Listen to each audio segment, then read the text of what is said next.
We apologize, a bit of a problem there, but we're back on, and good morning. It's a wonderful Monday morning. Now, do you feel lucky? No? Well, you should. You just made it to another week. Many others don't, so don't leave the house without a prayer of thanks, okay? Anyway, you are amongst the living, and that's nice, but do you ever wonder why? Do you ever wonder why you are here? What your purpose is? Why did God keep you alive one more week? I like to think it's because you're supposed to make a difference. No matter who you are or what you do, a God like ours who always has a plan would never keep you alive for no reason whatsoever. So, if there's a reason why you woke up this morning, then you'd better make sure that your week is spent fulfilling that purpose, right?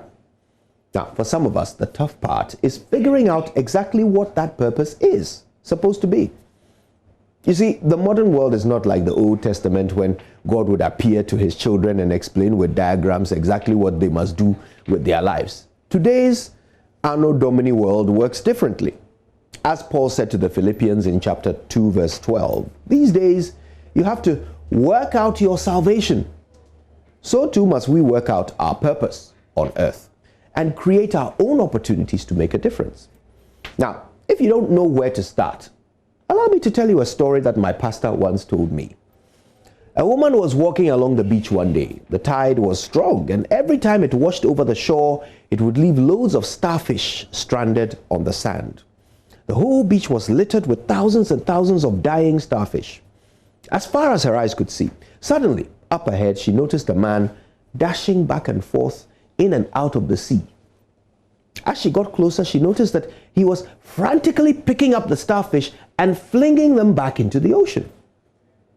Overcome with curiosity, she asked the man, "Why are you wasting your time like this? There are thousands of starfish dying on the beach. How many can you save? What difference does it make?" Without breaking his stride, the man picked up another starfish, turned to the woman and said, "It makes a difference to this one." With that, he threw the lucky starfish into the sea and went back for another one.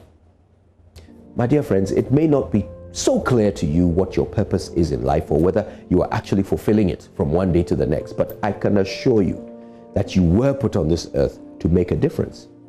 In a world so vast, it is sometimes the little things we do that make a big difference to somebody. So don't spend ages today trying to figure out your grand purpose in life. Just do little things. This week, smile at the office cleaner and ask them about their weekend. Reply that email you received from those annoying fundraisers. If you use the motorway, why don't you pay the toll for the car behind you? Every day, tell one person to keep the change. Give some old clothes to the homeless guy you drive past on your way to work. Spend one lunch break reading to children at a hospital. Have you ever done that? Send any amount at all via Momo to help the thousands of devastated Ghanaians whose lives and livelihoods have been washed away by the northern floods. Call your mother. Do the little things that make a big difference to someone's life. You may not know why you're alive today, and God certainly doesn't charge us rent for the space we occupy on earth, but don't let that stop you from showing your gratitude with little acts of kindness that will make a big difference to someone. This is an important part of everyone's purpose here on earth, and that includes you. Now, my gift to you this wonderful new week before I leave is a poem by Emily Dickinson. Here we go. If I can stop one heart from breaking, I shall not live in vain. If I can ease one life the aching, or cool one pain, or help one fainting robin unto his nest again, I shall not live in vain. My name is Kojo Yankson, and I am fulfilling my purpose, one starfish at a time. Good morning, Ghana.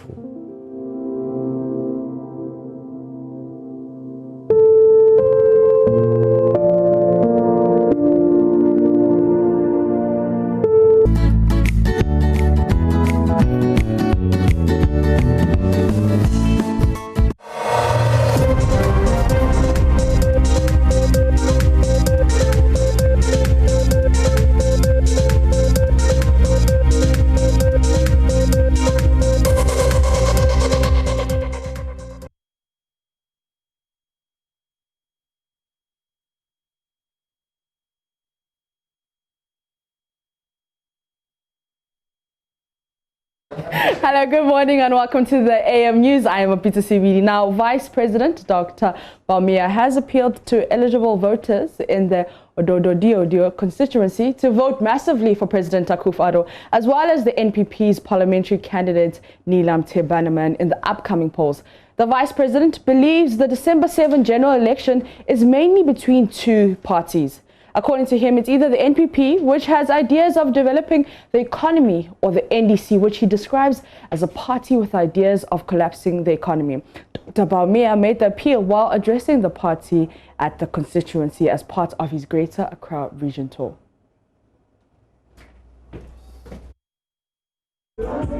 Dr. Mahmoud Bawumia on Sunday took his campaign tour to the Ododo-Diodio constituency, where he charged members of this particular constituency to consider giving the president additional 4 years. He said the elections of December 7, 2020 is between a party with ideas for development and one with the ideas of collapsing economies.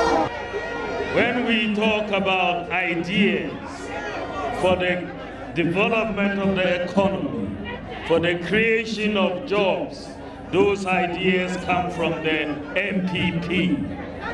When you talk about ideas for collapsing an economy and creating unemployment, that is those ideas come from the NDC. So if you want to go forward, you go with the NPP. If you want to go backwards, you go with the NDC. We are the party of the future, and that is why we bring ideas to develop a nation. Without Nana Akufo-Addo, there will be no free SHS. This is the idea of our time, the most important social intervention since independence.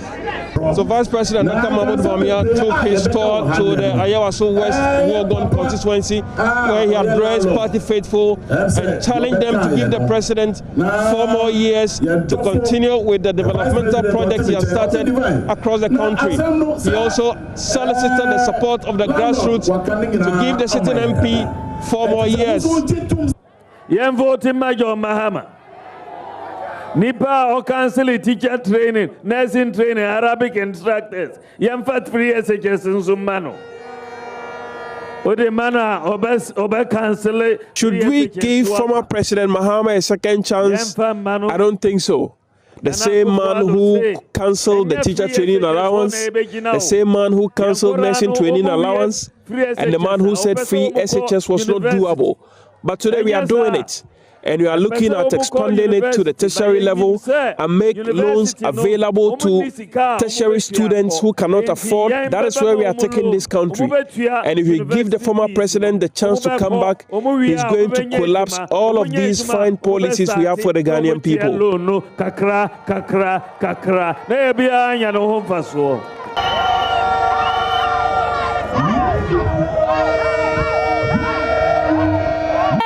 Electoral area in this constituency are benefiting. We have fine policies for the Ghanaian people, including the people of Ayawaso West Wogon constituency. We have the free SHS, which is currently underway, and it's helping parents not to spend on paying fees for their wards attending secondary education. And that is a very fine policy. And I challenge you, if you don't like this policy, what else would you like from a government? Now, First Lady Rebecca Akufo-Addo has urged residents of Okaikwe South constituency in the Greater Accra region to vote for and garner votes for the new Patriotic Party in the December polls. Speaking during a visit to the chiefs and people there, Mrs. Akufo-Addo mentioned when the NPP is retained in power, the constituents will continue to see more developmental projects tailored towards improving their livelihood. Elections ni yuemo ni yo ni nkefo ame here no ni hewo ni esani wo channel 4 more years na yo. It's election time again, and I am asking for your blessings, prayers, and votes for the MPP so that we can continue to stay in power.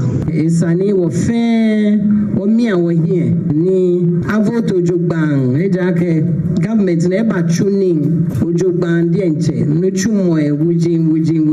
You will agree with me that the MPP has really done well in terms of developmental projects for your constituency.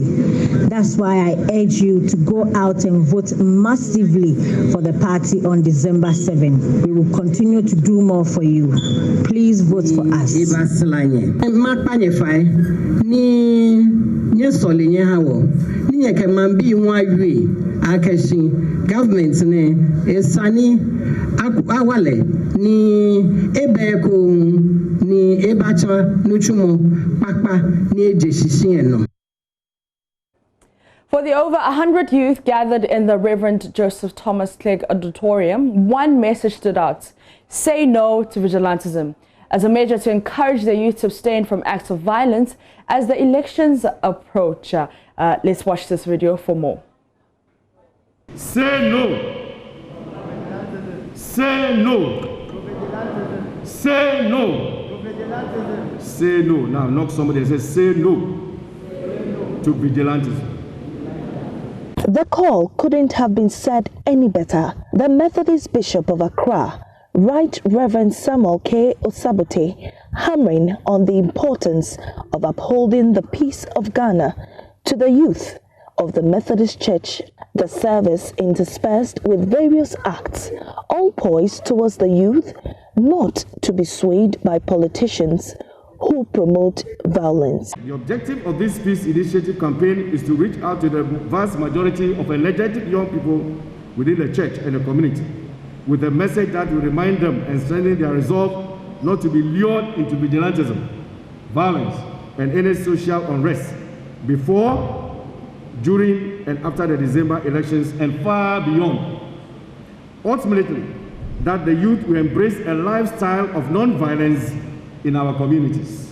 A member of the National Peace Council, Dr. Ifwa Yakuhini, went on to encourage the youth to resort to dialogue in case of disagreements. Communication lines, so we can respect one another and allow us to listen to one another.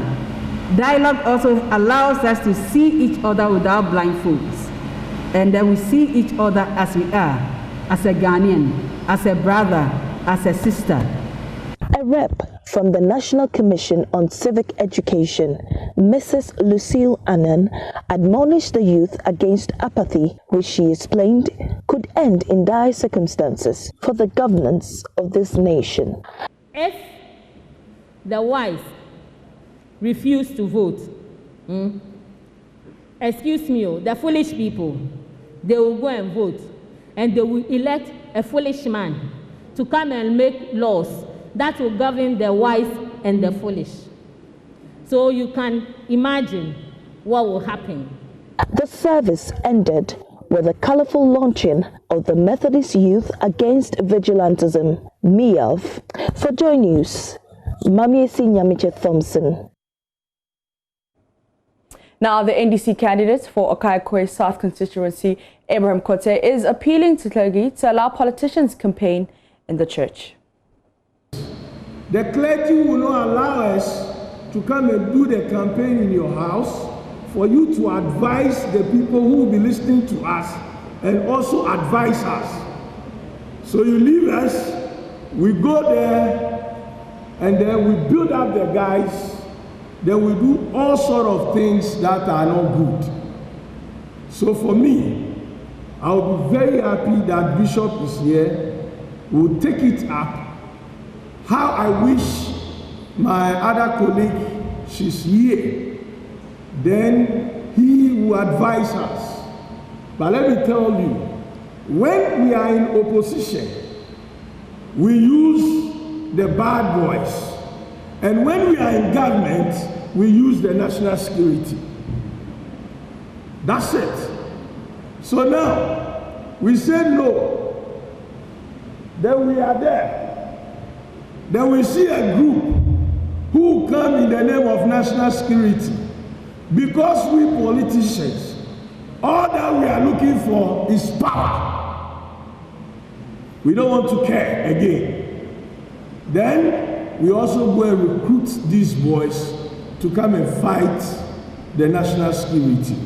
Because when we are in opposition, the same boys that we use, when we come to power, we put them in national security. So you realize that the police cannot talk, the soldiers won't talk. It is the national security. Because if you don't know and you talk, after the election, you don't know who is going to win. You are likely to be transferred. So Bishop, I'll be very happy you are here. I know you meet your other colleagues. Going forward, if you rather allow us to come to your house to tell the people what we want to do for them, then you advise us. But when you leave us, we meet them, we put all sort of things in their mind because I want power.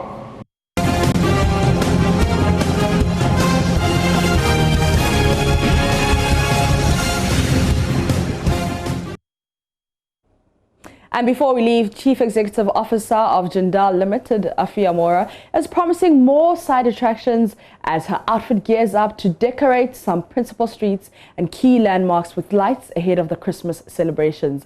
Speaking at a ceremony to launch the event, she stated the decorations will start in November. Madam Afia Mora wowed Ghanaians in December 2019 with her hashtag Light Up Accra event, which turns the capital city into a city of lights. This year, there is going to be a place where we call the Christmas Village. And that is where a lot of the pomp and pageantry, there will be monumental decorations there. There will be fun. COVID, we are going to observe all the protocols of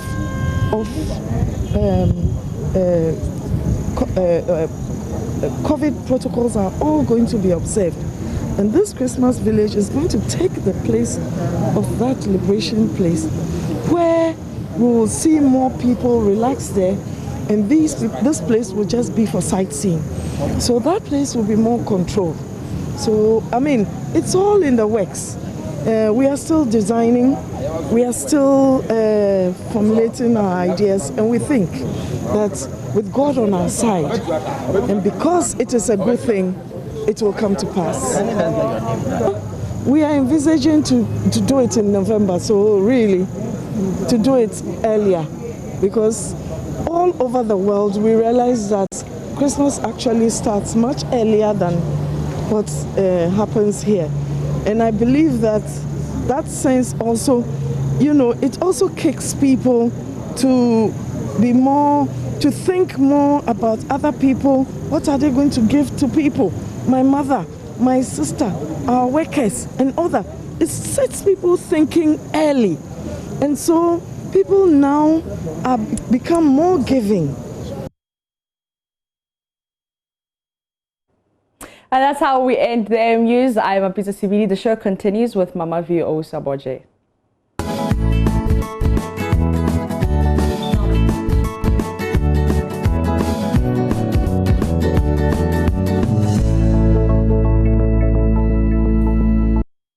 Hello there again. Welcome to the review segment of our show where we go through the newspapers. We'll touch base with our online portal, myjoyonline.com, and also tell you what's making headlines on the BBC. We'll talk about Mr. Trump. But let's welcome Joseph Akable. Good morning, Joseph. Hello. Which English team do you support again? Leeds. Oh, that's unfair. Oh, Leeds. You don't support Leeds. That's my team for the season. Okay, proud to supporting Leeds. Which Manchester United. Talking about the 6-1. Okay. No, I'm not talking about. Oh, you didn't. How about the Liverpool one? Which one was worse? Oh, that's the standard now.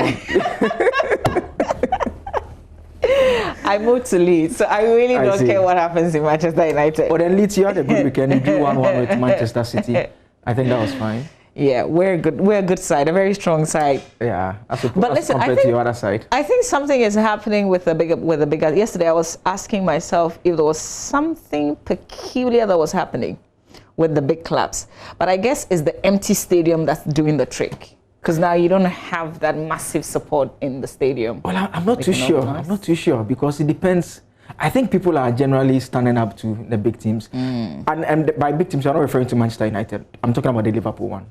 Manchester United for the last 3 or 4 seasons have not been doing well. So we are talking about Liverpool. I think the other teams are just standing up. They are understanding the way they play their game and they are trying to beat them as well. Okay, so let me For Manchester, it's just been an average team for some time. So the now. United and Liverpool game, which one was worse for you? I don't know. If I'm a fan of either teams, I'll feel terrible. I'll not say that because one more goal I feel bad about. How do you console yourself with that? I'm not. I said I'm a Leeds fan. Okay. Let's do it. But you had a great weekend though? It was okay. My team didn't win. We drew 1-1 Barcelona. We drew 1-1 with Sevilla. So not too good a weekend, but it's fine. Well, yours was at least better than 6-1. Let's do the newspapers now. And I'll start with the Finder newspaper.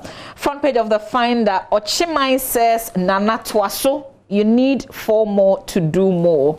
That's according to the Ochihene, and it's getting into the conversation of chiefs endorsing candidates around this time. That issue is coming up strongly now. EC to open exhibition for one-day registrants on October 7. That's also on the front page.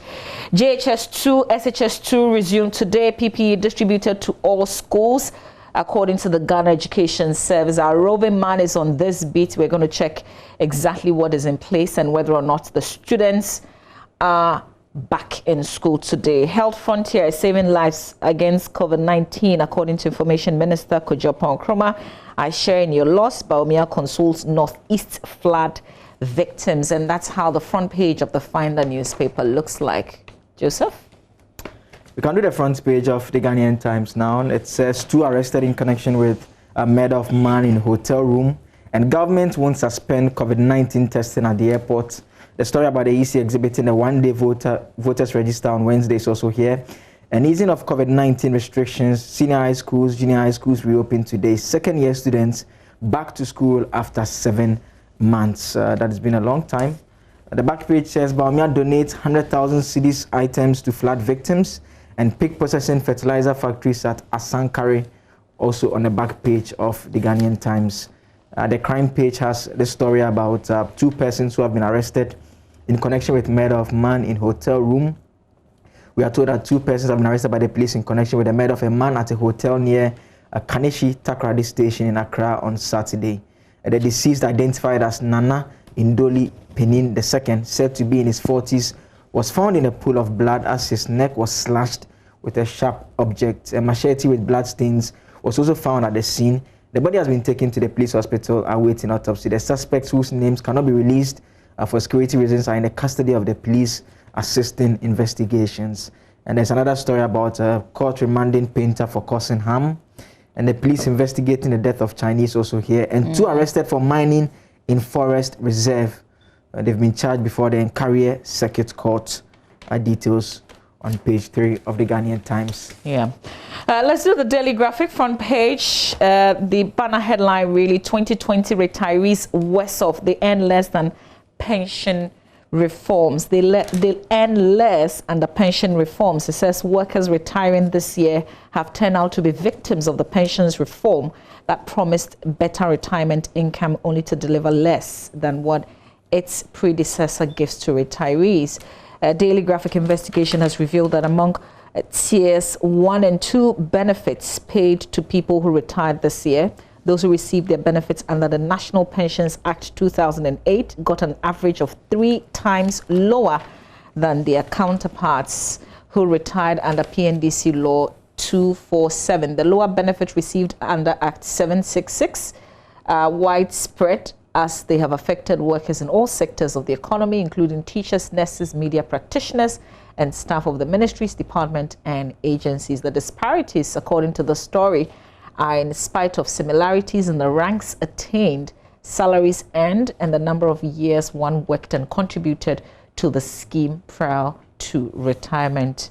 And then, you know, it actually breaks it further down, tells you about people's personal stories, all put together, and the figures that go with it on page 3 in the Daily Graphic newspaper. Back on the front page, 2020 elections, aspirants start filing today. CASA de Ropa to roll out entrepreneurship program. Police pick Osudoku sub-chief with links to secessionists. There's also another story. Details of that is on page 20. There's a special supplement on graphic at 70th anniversary in the inside pages of the paper today. But a bit about the police picking up the Osudoku sub-chief with links to the secessionists. A bit of that story on page 20. It says a sub-chief of Osudoku traditional area in the Shai Osudoku districts in the Greater Accra region has been picked up by the Bureau of National Investigations for his alleged involvement in the activities of the secessionist group in parts of the Volta region. The head of the Dossi clan division, Nene Teria Aglum II, was reportedly picked up from his home over the weekend. The Akuse Divisional Police Commander confirmed the arrest of the Daily Graphic, but would not give any further details. Story talks about Osudoku not part, and then of course it gives you the background to this whole story and why we are where we are today. On the back page, drones delivering supplies to flood hit areas, and then road crashes costly on GDP. So available data from the National Road Safety Authority indicates that road traffic accident costs the nation a whopping 1.6% of its gross domestic product, translating into about $165 million annually. The data further indicate that over the last 6 years, Ghana has lost a total of 9.6% of its GDP, about $990 million, to solving road traffic injuries and related matters. A lot more on the back page of the Daily Graphic, Joseph. The front page of the Daily Guide, it says we routed over EC missing names, voter rebels. I'll tell you a bit about this story shortly. ER goes gay for Nana, and Koa launches improved products. Policeman used service rifle for robbery, murder, and economy getting back on track. And so the story about the Volta separatists, it says here that some of the rebels arrested in connection with the agenda to push for a so-called Western Togoland and the Volta region are making astonishing claims that they got involved in the melee because of the Electoral Commission and the fact that there is ongoing discrimination against the Ewe ethnic group. And the story continues on page 3 here. That when the suspects appeared at the circuit court presided over by Susan Edufol in Accra last Friday, they created the impression that it was because the EC removed their names from the register and that there was discrimination against Ewes. It goes on that was why they got involved in the rout, and they claimed that they were demonstrating for the world to know that they were being marginalized in the Volta region by the government. A similar claim, the paper says, NDC members have been pushing against the New Patriotic Party government as the general election draws closer. And so I'm not too sure about how this fits what actually transpired that Friday dawn, and we saw them hoisting flags and dancing and moving around. Okay, so this is information that is coming in from the courts. What are your thoughts on it? Interesting. I mean, I know that the NDC as a party has also been condemning the acts and also calling for, the criminals to be dealt with. But there are also some calls saying that there are some underlying issues that attention must be paid to. There's been the talk about, do you listen to them at all, or do you strictly treat them as criminals? There are those who have said that, and I don't know where I stand in this, actually. There are those who have said that deal with the criminal acts, deal with those who have committed crimes, but also pay attention to what they're preaching and what they're telling the young people, and the issues that they're also concerned with. You get what I mean? So I'm not sure. I really don't like the fact that this has also become some political football, if you like, and we're pushing it here and pushing it there. I refuse to repeat what a political party has said if I feel that, it's not right. You get what I mean? I agree with you. I don't want to push anybody's agenda. Effectively, that's what I'm saying. I think what we all agree on is the fact that what's happened is unfortunate, and we expect the security agencies to be able to protect lives and government properties and avoid the distraction and all that is happening then. So that is it for that particular story. But of course, we also want to see the security personnel also act as such. It shouldn't be based on some political party's call. it should be them acting professionally for everybody to see. I agree. Yeah. I agree. Still in the daily guide, I have a test for you this morning. The cartoon NSMQ? test. No, the cartoon test. The NSMQ, you are not good with that one. So, do we have the cartoon ready? You're supposed today. You're going to identify the individuals. So you always escape. All right. Let me give you the hard copy. But you know they don't write their names. Yes. So you have to it's very identify difficult. them. Okay. This is Ampe Big Push. Yeah. Okay. So they are playing Ampe. So there are a number of clues there. You can see there's mortuary. Okay. There's Okada. Then there are two individuals. Who says you bring C to Kumasi? And that they bring C to Kumasi. Charlie, big promises, huh? He's wearing dark shades, but I'm not sure about the hair. I don't remember anyone with that kind of hair. The only issue for me, really, I can identify them as men, correct? You're supposed to mention their names or some people that you think they look like. I think they are men. Only thing is, men don't play Ampe. Okay. Aha. So this one looks like an MP, the one on the left. Looks like who? A member of parliament. A member of... Oh, is it? I have no idea. I don't. I have tried. You haven't tried? I have tried. Okay, so... Initials. Which region? Don't give me constituency, looks like, but in which region? It looks like an MP in the Volta region. In the Volta region, okay. Yeah, and he's been talking about Ampe some few days. Really? Some days now, yeah. Oh, okay. Yeah, so as usual, Amabi feels and then who said he was going to get the seat to Kumasi? I don't know, but what is giving me a clue is the Okada and the mortuary, so I don't know if you put it all together. But with that kind of hair, anybody with that kind of hair? I don't know anyone who has talked about Okada and mortuary, that kind of hair. And has locks? Yeah, but the Okada and the mortuary is sending me to a name, but the hair is bringing me back. So it's a bit... I think this one is tough. I agree with you. This one is tough. Okay. It's a tough one. So, it's not like I lost. No problem. I guess we have to do the NSMQ test rather next time. But that is it for the Daily Guide. All right. Let's quickly look through the Daily Dispatch newspaper, front page of the Dispatch. Within 15.5 million Ghana card holders, farmers, student, market traders, unemployed, and business persons occupy top 5 slots. Ekufuado targets all 33 cities in Eastern region. Ekufuado cuts sword for Eastern solid waste plans and praises Minister for Sanitation. Population sizes and composition in Volta, Northern Bno Ahafo. If you want some updates, of course, the Daily Dispatch, I guess, is the paper for you on population sizes and composition, because they've got that in the paper today. Let's do the Business and Financial Times. Front page of the Business and Financial Times. Child online protection is a big problem. National Cyber Security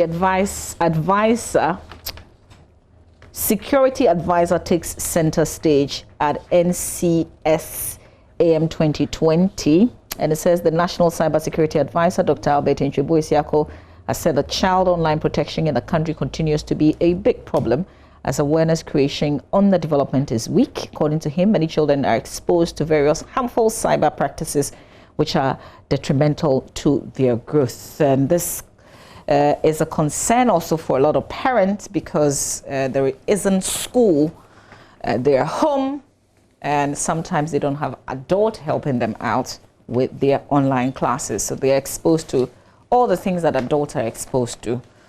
Eastern region gets share of solid waste plans as President cuts sword for work to begin. Cocoa farmers laud government for 28.2% price increase. Economy picking up pieces together. Bank of Ghana now projects growth at 2.5%. Consumer and business confidence rise.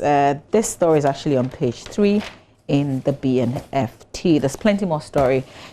On the back page, Casapreco stamp authority in beverage industry with new $25 million Kumasi factory. We say congratulations to the chairman of the group, Dr. Kwabena Ejay. Other stories in the paper you can grab. Joseph? The front page of the Ghanaian Observer, it says, if your child is a beneficiary of free SHS, vote well on December 7th. That's the Ochihene to Ghanaians. And that's a photograph of the Ochihene and the president. They look very happy. Does that constitute campaigning? Well, I've seen for a political party or a candidate. I've seen Professor Kweku Asare write something on this issue, and he was trying to explain what he thinks the Constitution means by active politics.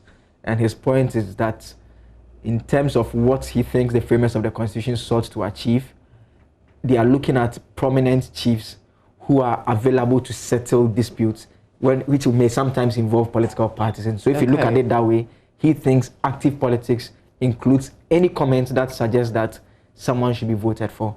It does not have to do with you being on a political platform, campaign or anything. So he says this particular comment falls within that category. But I mean, not too long ago, we had Asantini also. Yes. So, Wejumapa, your good work speaks for yourself. I mean, and those comments too. But I mean, it's always a subject during this period that we talk about when we are getting closer to the election. But I think that we haven't been firm and fair in our commentary, depending on the chief that speaks or says something in favor of one political party or the other. The commentary is not as loud, depending on who is speaking. That's what I think. We haven't seen. What exactly? We haven't seen. What exactly are you saying? Exactly what I'm saying is what I'm saying. No, I don't understand. What I'm saying is, we haven't with one voice, even though largely we agree that chiefs should not be endorsing candidates and should not be making comments that seem to be endorsing one candidate or the other. Okay, but so I'm saying that there are some chiefs who make these comments and we don't talk about it. Exactly. Oh, okay. We don't hear people ever condemning the same kind of voices, depending on who is speaking. Get what I mean? Can you give an example? I feel like conveniently, when we see some lower chiefs make certain comments, we all come out and condemn and say you're not supposed to be actively participating in politics. And this time is a very crucial time. You have subjects in your area that belong to both political parties, at least the major political parties, including the other parties. And when you come out to endorse just one of them, then it doesn't speak well of you, especially when you come in with the arguments of things will come up and you will be the mediator. So if you're seen to be aligning with one of them, then that will cause a problem in the future. So do you understand what I'm saying right now? Yes, I get you. And we have lots of chiefs. And so Professor Asare answers the question too about who is a chief within the meaning of this provision. And he says, currently a chief is a person who hailing from appropriately family and lineage has been validly nominated, elected or selected and installed and skinned or installed as a chief. He says the definition is very broad and raises the question of how many chiefs do you have in the country. So he says perhaps the ban should apply to only chiefs who sit in either the regional or National House of Chiefs. Anyway, that's just a thought. Really? Yeah. Okay. It says there are too many chiefs because, I mean, I know people, friends who, I mean, they go about their normal activities who are actually chiefs per the definition of what a chief is. And but I thought that those who sit in the regional House of Chiefs and the national are all representing, they all carry their smaller chiefs with them. Yes. What I mean is they all report to a certain chief who also represents on a certain level. Don't they all constitute? They all do. They all do. And so he says that he thinks that in order not to make it too broad, we should limit it to those who are there. But I'm very sure, okay, Dochini, yes, he belongs to the original House of Chiefs. He's also part of the National House of Chiefs. So I guess he falls within what so if we find chiefs who are part of the original House of Chiefs or the National House of Chiefs, when they make comments that appear to be as though they were endorsing one political party, then we can condemn it. Yes, that's what he's saying. Okay. But the other chiefs, you can't allow them. Isn't a chief a chief? Or they don't carry the same influence in their localities? And they are chiefs. Well, all right. Yeah. Professor Kwaku Asare, we hear you. A very good morning to you. Yeah. Hopefully he's up and watching. I'm sure he is. Okay, any other papers? The Daily Statesman has this story. It says Ghana's economy in recovery as COVID-19 numbers drop, says Bank of Ghana. And we are behind you. Ochihene endorses Akufo-Addo's 4 more to do more. Mamabi's favorite story for the day. The back page says Leeds 1, Manchester City 1. Pep Guardiola has questions while Marcelo Bielsa has Leeds here to stay. And Andre Ayew shines as Swansea City extend unbeaten run against Millwall. Yeah. That's our captain excelling in the championship. There's a certain paper with the Ken issue in court. Do you have that? Yes, I think I saw that. Yes. Yeah, it says, Kennedy Japan. This is the new publisher. The new publisher. Yeah. Kennedy Japan COVID doctor frustrated as he meets empty court. That's the story on page 6.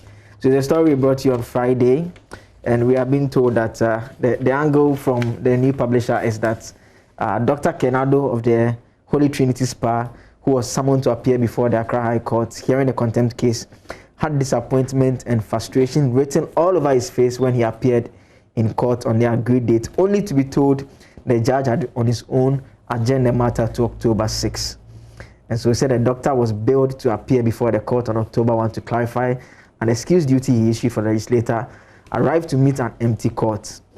And so they said the doctor was frustrated and disappointed. Did you see the doctor? Because you were in court. I didn't see the doctor, but I saw a gentleman in a hat. I don't know him as the doctor, so I don't know whether he's the one. He didn't even come into the courtroom.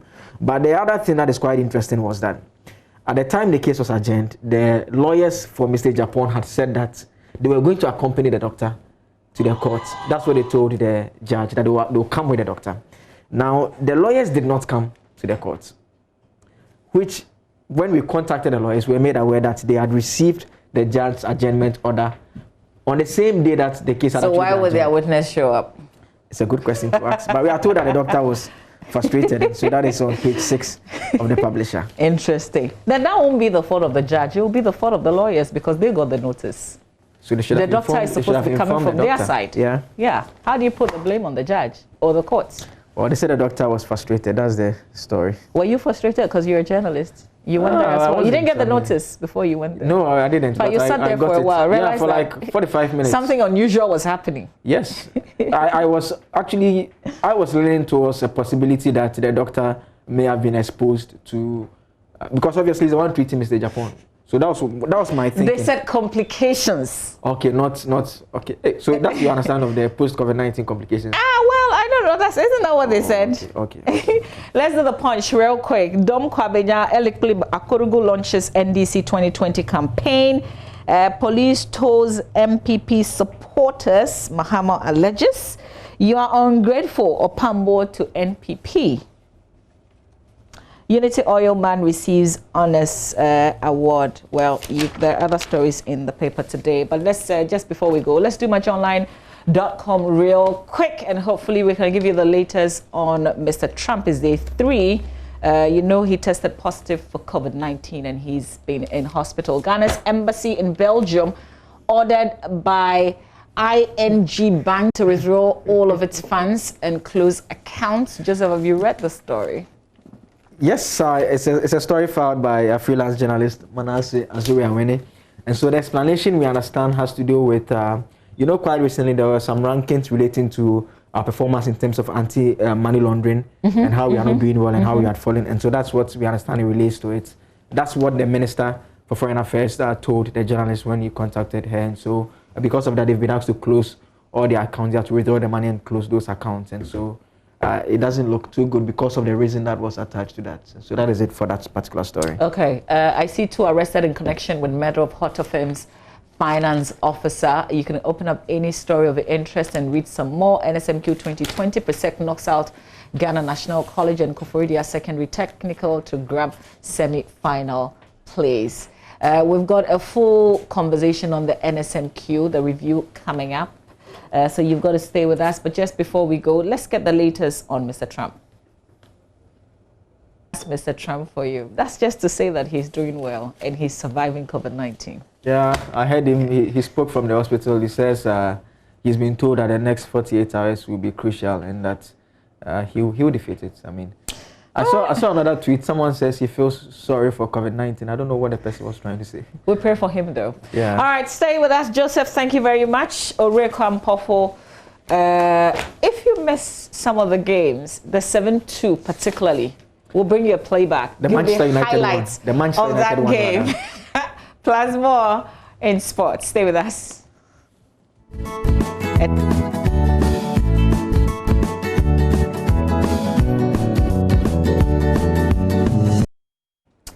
Well, thanks for still staying with us. After sport, we settle for AM Talk, and our conversation today is around Teachers' Day, also talking about SHS2 and JHS2 students returning to school after a long break, but I want to give you some figures that UNICEF has put together in terms of how this whole closure of schools has impacted our country in terms of the numbers. Here we go with what we can share with you in terms of the number of schools that have been closed and the students affected. So we just go to the Ghana map, and then you would see right there in terms of the Ghana situation, a total of 4,738,403 females and almost 5 million males, and almost 10 million learners affected by the closure of schools. There's also a proper breakdown in terms of the pre-primary, primary, secondary, and tertiary. But we know that some of the students have gone back to school in terms of the tertiary schools, the secondary schools, and now some senior high school and GHS students are also expected to be back in school today. I've got friends joining me in the studio so that we can talk about education. We'll talk about staying home and learning virtually. And then hopefully we can also get the teacher associations to also talk about the impacts of this whole crisis. We'll talk about the theme for this year's celebration of Teachers' Day and how they are making that also come to life. But let's just say good morning to my friends in studio first of all.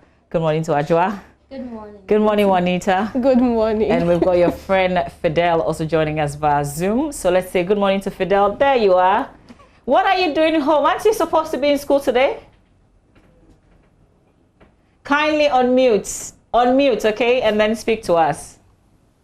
Yeah, I'll be going today on 9. Class starts at 9. Yeah. Okay, all right. So let me ask, because Juanita, you're also supposed to be going back to school today. How does it feel?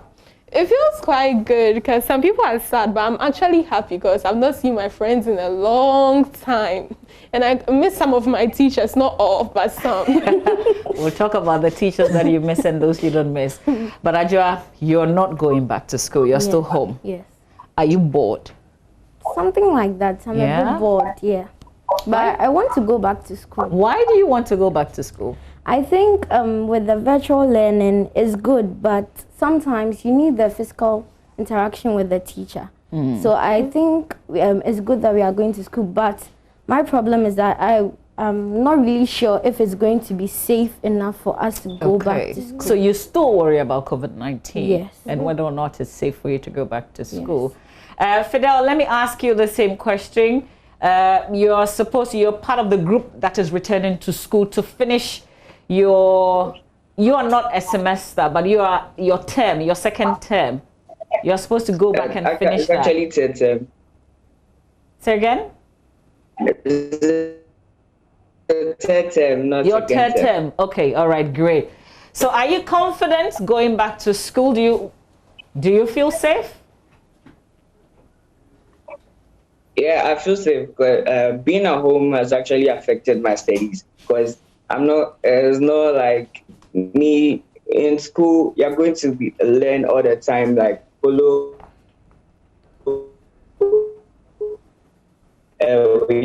your friends and all. Learn that much. Yeah, you just do the work, then you're done. So I feel great going to school. I'm actually happy. As Juanita said, I'm happy I'm going back to school because I'm going to learn extra and yeah. Okay. Did Fidel tell us on Saturday that he's not happy that he's going to school? Okay, so Fidel, it looks like something has changed between Saturday and Monday. What changed over the weekend? Because you didn't want to go back to school on Saturday. Yeah, I didn't want to go back now. The feeling is different. I didn't want to go back now. The feeling is different. So what changed between Sunday and I guess maybe hours before the show? Oh, the house is boring and I miss my friends. Yeah. Okay. All right. That's good. That's good to hear. But Juanita, you're also supposed to go back to school. Yes. You say there are some teachers that you miss and those you don't miss. Okay. Who are those teachers? Maybe not by name, but why do you miss some and don't miss some? Let's say most of them. Okay. I miss them because in my school, Outside Academy, my teachers are like your parents and they are always there for you. And the way they teach you is like they're just narrating a story to you and you have proper understanding about it. It's better than you just staying at home doing the online classes, just use them sending you work. And I feel better because when I go to school, I can have this interaction with them. Let's say I don't understand something. Instead of me calling them, I could go to them physically and let them teach me, and maybe they can even help me so that I can even go ahead of the class. Okay. All right. And those you don't miss? Oh, just not really. I don't really that. I don't miss them, but just a little bit. They're very strict ones, yeah, just a little bit. Okay. But Ajua, you talked about safety, COVID-19, Yes. Safety. You've raised that as an issue for you going back to school. But let's talk about how it's been, because you've been home and you still continue to be home. In fact, Yes. you're not going back to school until next year. Yes. Okay. So how has the routine changed? Because you're doing online classes. Yes. So for our school, it's very simple. They send the work maybe a day before that day. Okay. Like let's say we are going to start lessons on Monday. They'll send it Sunday 6:30. But I think the only thing that they really do is just send the works and maybe voice messages and other things. And I think it's not enough. For my cousin's school, they do the Zoom meetings and the Google meetings. So there's some interaction between the students and the teachers. But for us, they just send the work. And I think it's because of the facilities and the things at our school's disposal. That's why we are not doing the Zoom meetings and other things. But my routine has changed because you wake up in the morning, you brush your teeth, you do other chores before you start your work and everything. Yes. But you know you're part of the lucky ones, right? Yeah. Yes. Because there are many other students who don't even have work being posted to them a day for them to look at it. They're just home doing nothing really for all these months. So you're part of the lucky ones. But it's still not enough because you want the... But Juanita, are you worried about COVID-19? Yes, I really am, because today I was really scared to even go to school. But I heard they fumigated my school, but I was like, I have like over 10 sanitizers in my bag. Like honestly, I don't want to even go to school. I just want to be alone, just learn and go back home, because I don't know who has the COVID and who is bringing it in. And my school, they are not doing the boarding like other schools, so it's quite a little bit dangerous. So I just think that I'm just going to stay at my place and just distance myself from everybody, just go to school and go back home, because I'm really scared and I just don't know what could happen at any time. Would you have wished that you were not going this time and you're going together with Ajua? Yes, I really would, because I think that the president should have waited a little bit for the numbers to decrease, like go down, so that we could go with the Form 1s, so that it could be a little bit better, because I don't even think the teachers had enough rest after the Form 3s wrote their BEC examination. Yes, that's what I think. Well, I think the reason why the president made the Form 2s go back to school is because some of the government schools haven't finished their syllables, so they need to complete them. Yeah. And I also think, looking at some of the cases, sometimes I check them, and looking at some of in the terms cases, of the COVID-19 that we're recording in Ghana. Yes, the recoveries are really high, so I think that's the reason why the president wants them to go to school. Okay, all right. Let's hear from Fidel. Fidel, what do you think about the issues that we're talking about? I know that you guys probably discussed it on Saturday. Yeah, we going to school, the corona, like I'm scared actually. I am really scared because... What are you scared of? All you need is your mask and your sanitizer. Keep washing your hands. Keep your distance. Even though like you really miss your friends, like some of them have close friends and best friends. So, like I might have them, who knows? But you don't know where they've been. Like you don't know where they've been. You don't know where they are coming from. Who's bringing it to you? So you just have to be safe. And as we are going now, from 9 to 1, I don't think the learning is going to be enough. If they can extend the time, it's going to be better for us, because I think we are far behind. And from this third term going to Form 3 next year. Like, there's a lot to learn and all that, yeah. Yeah, the private schools, they did the online, so they wanted to even go ahead, but you know, with the online, it's not everybody that's got the right information. You see, everybody and how their mentality is and how they learn and how they grab things.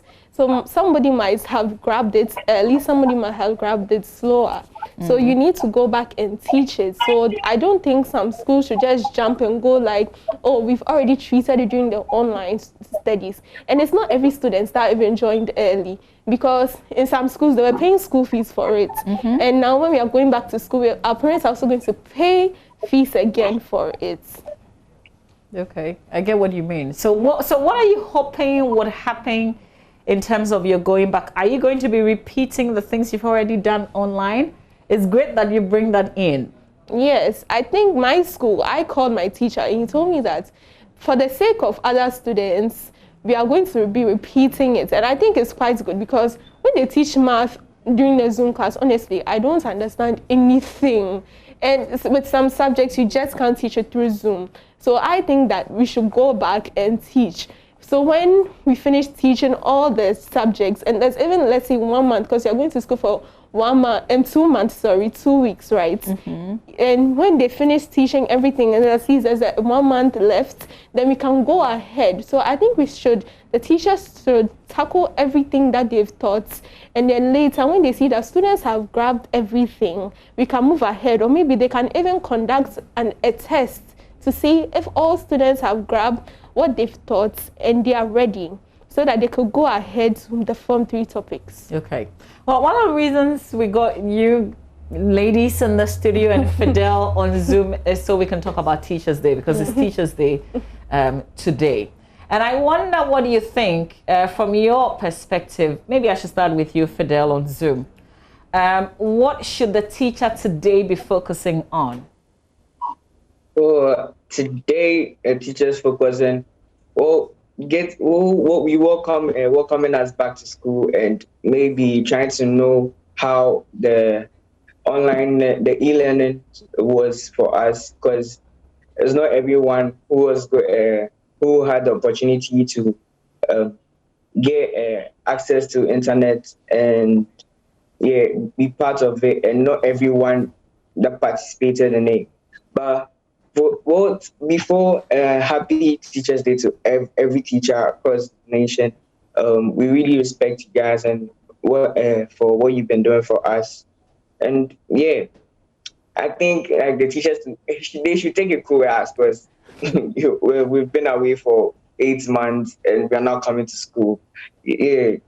Okay. It should be cool. I feel you. Okay, but can we broaden, because I was also looking at the teacher, not just for today, but I'm talking about today's teacher. If you look at the theme for this year's Teachers Day, it says, Leading in Crisis, Reimagining the Future. What kind of future do you ladies think the teacher in Ghana today should be imagining? What kind of future in terms of teaching and learning? I think per my reference, I think right now the teachers should focus on making sure that as the students are coming in and other things, we'll be able to understand everything. But I think with COVID-19, it has taught us a different style of teaching, which is the virtual learning. So I think most teachers should also like take technology seriously, or the internet seriously, because some of our teachers, they are not really conversant with the things they have to do on the internet, so they need to go to the IT teacher to teach them 1 or 2 things.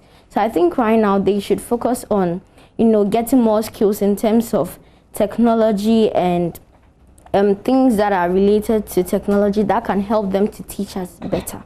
That's a good call. Yeah, I also want to add up to what Joa said. We are living in a technological world. The world is full of technology, and our teachers shouldn't be left behind. Because of COVID-19, it's taught us a very, very, very big lesson. it might be difficult for them, but for the love of the students, they will have to sacrifice and at least get 1 or 2 weeks to learn how to use all these technological stuff to help students. And I think students, their parents should provide them at least with a tablet or a laptop if they can, so that they could help them stream virtually, because I've seen schools who have been doing these things. At my school, we even participated inside. And I think it's really good. Okay.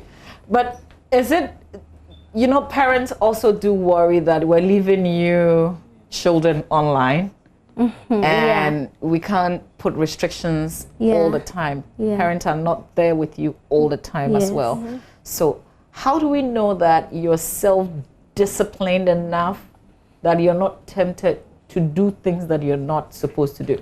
You guys know what you're supposed to do and what you're not supposed to do, right? Yes, even with that, the last time we had a show, we said this. Talked about that. We told them that parents should have these kinds of apps which monitor their kids anytime they go on the internet. Yeah. With my mom, that's what she does. So she has an app. So anything, any website I open, she sees it. Okay. So that's why I think they should. She sees it in real time. Yes. Okay. So has she called to stop you from visiting a certain site? Honestly, I don't visit any. I hardly use the tablet she gave me. So when it's only when I go for Zoom, or maybe if she sees I'm going to watch a movie or something, then she'll call me and ask me if I have class. If I don't have class, she'll allow me. But if I do, then she tells me I shouldn't. Okay. Yeah, and Aja, do you also have your parent monitoring? Oh, well, my parents don't really monitor me as a monitor because they know that I not really go through such things. I hardly use my phone for other things. I just do my work and just put the phone aside. But I think sometimes the problem is that, you see, right now, as kids, we are really curious and we really want to know other things.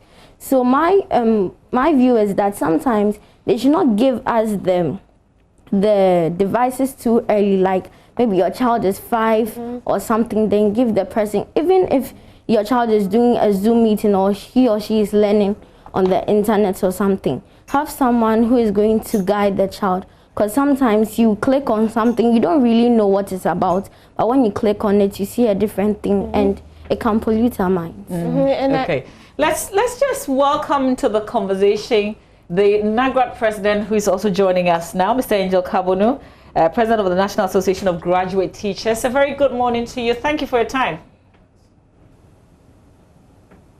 Yeah, good. Hello, Mr. Kabonu. Yeah, good morning. Okay, good morning. Great to have you. It's Teachers Day today. We wanted to spend some time talking to some students and talking to you as well. But let me just first of all ask around the theme, Leading in Crisis, Reimagining the Future. I've been asking our little kids here the kind of future that they think teachers should imagine. So I'm also going to ask you the same thing. We've gone through this crisis for a while now. What kind of future are you imagining? Well, I'm imagining a future that is driven by technology. A future that is not too interpersonal, but technologically driven. A future where students and teachers will study independently more than it is now. So things are going to change. People should also change. People should also change. Attitudes will also have to change. Relationships have already been affected by this COVID-19 tremendously. So the interpersonal relationship, the close-knit relationship between teachers and students is no longer going to be what it used to be. So I am seeing the future as going to be very critical and innovative. People will have to now be thinking on their feet and be adapting to changing times. That is the type of future I envisage. And I wonder how much time our teachers in Ghana would take to learn that, because we've heard some of our students say, for instance, that their teachers don't know how to use technology, and they've seen that play out in this crisis. Well, it is not the case where the teachers don't know how to use technology. It is the case where we have a weak technological foundation in this country as a whole. Because even in the city of Accra, where do we even have connectivity? Where do we is ICT friendly, let alone to talk about our rural areas? So the foundations of our state or our country with regards to technology is weak. The use and application of technology in our everyday endeavor is weak. So it is not a case where, because of course, I mean, how many days will it even take you to adapt to the use and application of technology in teaching? That is not the problem. And then to the students themselves, the few and little technology they have, what do they use it for? They use it for unnecessary social media engagement, which is not profitable and beneficial to anybody. So we have a weak technological base. We have a weak application and use of technology. If we all as a country see that this is the fourth industrial revolution and that we want to be part of it, then the infrastructure, which should become the foundation. Okay, so the technology that we're talking about, Mr. Kabonu's Zoom seemed to be frozen right now. Okay, Mr. Kabonu, we lost you just for a little bit. Yes. Okay. Yes, I'm saying that if the nation realizes that technology is the way to go, then maybe we need to push more resources in establishing and building the technological infrastructure in the nation. And when that is done, everybody will be part of it. In Ghana, have we seen teachers really lead in this crisis? Well, the crisis came in March, and this February, April, May, June, July, August, September. We're talking about 6 months. And I can tell you that the first 3 months, we were all confused, even from the presidency to the last citizen of this country. We were all confused until such a time that we started finding our feet. And we also have to thank Mother Nature that the crisis did not hit us very hard in comparison with our brothers and sisters in Europe and in Asia. But so we are beginning to find our feet in how to relate and adapt to this crisis as it has come. Two, we may have the desire, we may have the passion, but if we do not have the infrastructural base, we will not be able to move forward. The second thing is, it is only recently I heard from the Vice President of the country that they have provided Wi-Fi to schools. You can move on to the schools and you see that most of them, it is ongoing.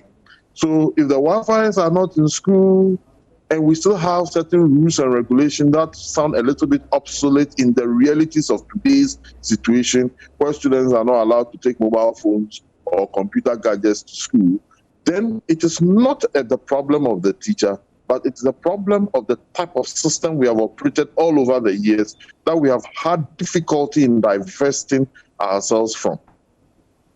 And then, you know, just before you leave, I also want to ask about your thoughts, because JHS2 student returning to school today.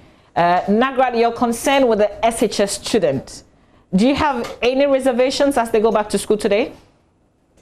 Well, we are very concerned with the SHS students and even the BEC students because our teachers are in all these areas. Yes, the only concern we have is the COVID-19 protocols, whether the PPEs are in the schools and whether they are adequate, whether everybody psychologically is furnished him or herself to respond positively to these protocols, because we don't have, I understand what is happening in Europe is that there is a second spike and a second wave of the disease. Almighty Donald Trump is down, and so on and so forth. So we don't want that situation to happen here. Schools are opening, parents are apprehensive, teachers are apprehensive, students are psychologically traumatized. Let it begin and let's see how it goes. I thought that by now you'll be in the position to tell us if there's enough PPEs in the schools, for instance. Oh, that I will. I'm talking to you from Cape Coast. I've been in Cape Coast from Friday, and I have not monitored all schools. But there are some schools that have very strong old students, like my school, Pope John Secondary School. Mama, we not like your school. You are and you are reminding us that you were kicked out of the NSMQ competition. Oh, we gave it to them on silver platter. So we have schools that have very strong old boys and old girls who themselves have taken the initiative to provide some of these PPEs. Unfortunately, there are some other schools that do not have this, and they will depend on government and the state for this provision. There are also some parents. They have adequately stocked the boxes of their children with some of these protective gears. Again, let me admit that there will also be some other children who will need the state to support them. So when I get back from Cape Coast today or tomorrow, we will just begin to do the monitoring and look at the situation. And I can assure you, when you interview me on Thursday, I should be able to give you up-to-date information on the situation on the campus. Okay. You are in Cape Coast. NAT is also in Cape Coast. Can you tell us what's happening there? Yeah, we are getting ready to go to the DEBA grounds. Today is our day, and we are trying to honor teachers who have exonerated themselves positively and creditably in their endeavors. That doesn't mean that these are the only teachers who have done well. There are numerous and thousands of teachers who have done well all over the country who may not have come for mention. Symbolically, these are representing the hard-working teachers who have been able to produce the human resource base in this country, the manpower base in this country, a call to society to recognize our effort and our contribution to the development of society. Well, we celebrate you today and all teachers. Thank you for your time. Thank you for sharing your thoughts with us. And we'll come back to you on Thursday so we can get an update. That's fine. I'm always there. Thank you very much. All right. Thank you, too. That's the president of the National Association of Graduate Teachers, Angel Kabudu. He's president of the association. I've got Fidel is still on Zoom. Fidel, are you there? Yes, please. Okay, there you are. So we're talking about, you've been talking about the people that you miss. Some of them are your friends. But I'm wondering, because you guys connect virtually even as you're home, don't you? Yes, please, we do. Okay, so what is really missing here? Is it the physical interaction? Yeah, the physical interaction. You can't really talk about everything you would say. Texting, you're going to get tired. But you do know that as you go back to school, you're also supposed to social distance. Yeah. Are you mindful of that? Yeah, okay. I am. Juanita, are you because you've mentioned that already, so you're aware of that. Even though you miss your friends, you still have to keep your distance, especially because everybody's coming from home and going back every day. Well, it'll be really difficult though. It'll be difficult because you see, maybe your friend wants you to teach them something. Maybe they don't understand something, or maybe they don't want something from you. So I just told all my friends that they should try and bring everything they need so that we can avoid borrowing. And even my school made that rule. Yeah. Okay, so you can't borrow. Yeah. But let's pick up from something that the president of NAGRAT that I spoke to, Angel Kabudu, mentioned, that there are some students who will not have what you have. Yeah. You've said to me that you have about 10 sanitizers. As you're going back to school. Yes. And I'm sure you have lots of nose masks as well. Yes, please. But how about those who don't have as many as 10? They probably don't even have one hand sanitizer.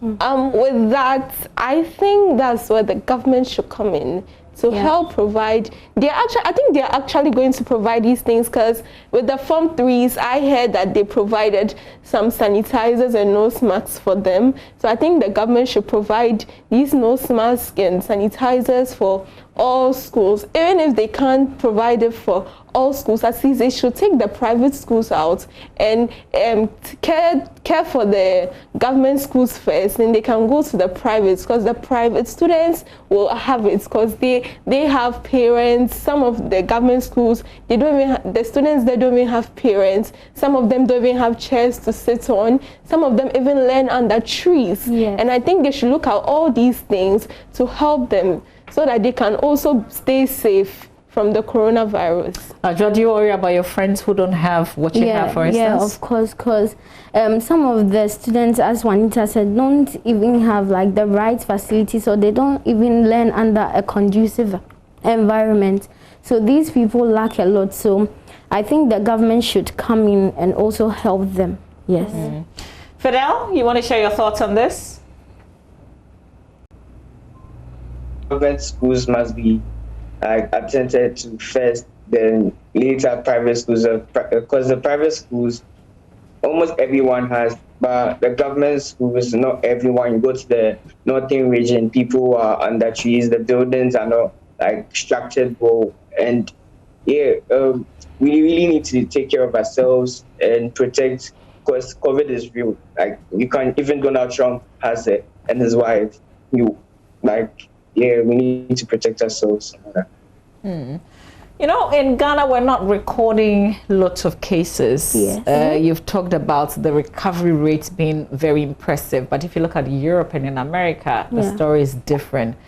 Do you guys feel comfortable, or you look at what is also happening elsewhere and it gets you worried? Okay, so for one reason, I feel comfortable because I would say our health workers, or the frontline health workers, have done a great job, and the government has also done a great job in making sure that the patients recover early. But I would say that for Europe and other countries, I'm really worried because it's a very, there are lots of developed countries in Europe. I would say almost all are developed. So these countries have really been hit by the pandemic, and they are finding ways and means to get back and do other things, because we also need their help. You go to them for aid. So it's another worry for me, because if they are really being affected, what about some of the projects that we need their support for? Yes.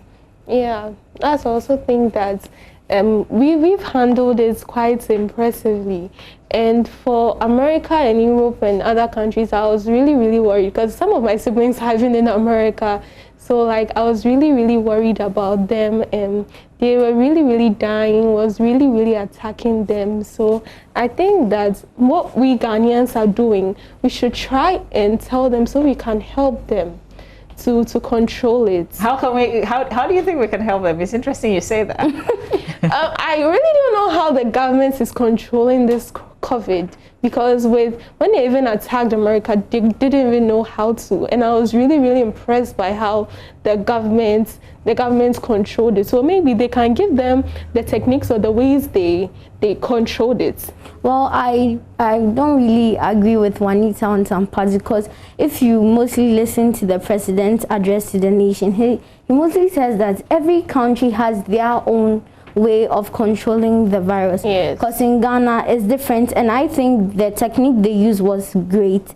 But in other countries, the technique maybe if they are to adopt our technique, it's not going to work. So I think for some reason they will find their way out. But my only problem is that the support we get from them might be cut short. That's my problem. Yeah, it can also affect the project, as I just said, the projects that they'll be helping us with, and the things that they also give us to. It might actually affect us a lot. Okay, I'll let you share your last thoughts on this.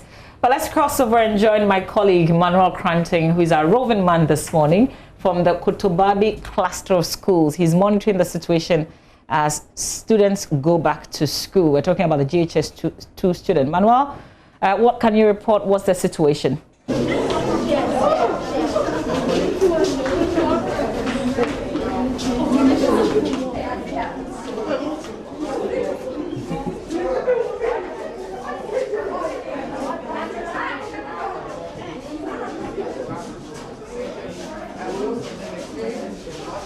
And I see Manuel in the shots, but we can't hear him. So we're going to work on that sound and put Manuel through as he reports from the Kutubabi cluster of schools. We'll join our roving man in a little bit as we sort out the sound situation. But there was a comment that you're making, Juanita, as you saw the student. You said, well, there's no social distancing? There's no social distancing, and that's really bad.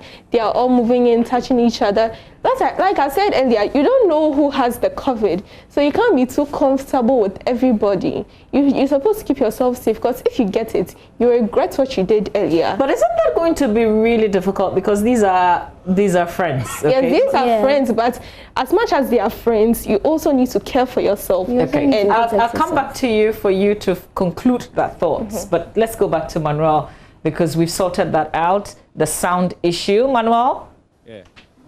Yeah, we're going live.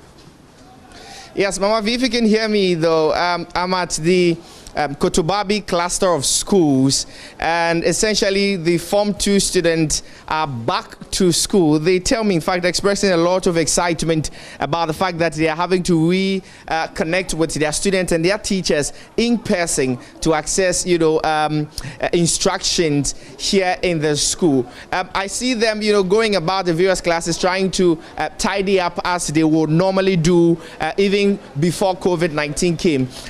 But here, fortunately, this is the office, or if you like, the building that hosts the District GES, the Ewaso Central District GES. And I'm joined by the PRO of the GES this morning here. Mr. Scott Ajima, good morning. Thank you so much for speaking to us. Good morning. I see the students going about and a lot of excitement and all that.